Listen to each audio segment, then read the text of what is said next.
Hello দর্শক, দীর্ঘ জার্নির পর ব্যাগ ভর্তি শপিং করে দেশে ফিরলেন শান্ত তাসকিনরা। দর্শক, দেশে আসা মাত্রই সাংবাদিকদের কাছে মুখ খুললেন তাসকিন।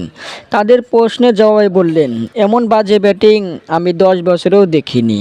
তিনি আরও বললেন, আমাদের বিশ্বকাপের বেশ কয়েকটা ম্যাচ জেতার কথা ছিল, যেমন দক্ষিণ আফ্রিকার বিপক্ষে বাজে অ্যাম্পায়ারিং করে হারিয়ে দিল আমাদের। এরপর সুপার 8-এ লাস্টের ম্যাচটা খুবই হতাশাজনক।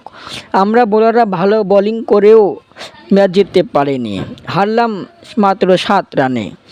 আমরা 12 ওভারে সেই রান তোলার চেষ্টা করেছি, যখন দেখলাম সেটা আর হলো না, তারপর আমরা ম্যাচটা জেতার জন্য নর্মালভাবে খেলেও পারলাম না। ওই ম্যাচটা খুবই হতাশাজনক, যার কারণে আজ দেশে চলছে চরম সমালোচনা। এবার বিশ্বকাপে সিনিয়র ভাইরা নেই সন্দেহ। লিটন, সৌম্য, শান্ত, সাকিব বেশ কয়েকজন কোনো পারফর্মই করতে পারেনি এবার বিশ্বকাপে। তারা যদি ভালো পারফর্মে থাকতো তাহলে হয়তো আমরা এবার বিশ্বকাপটা জিতে আসতাম।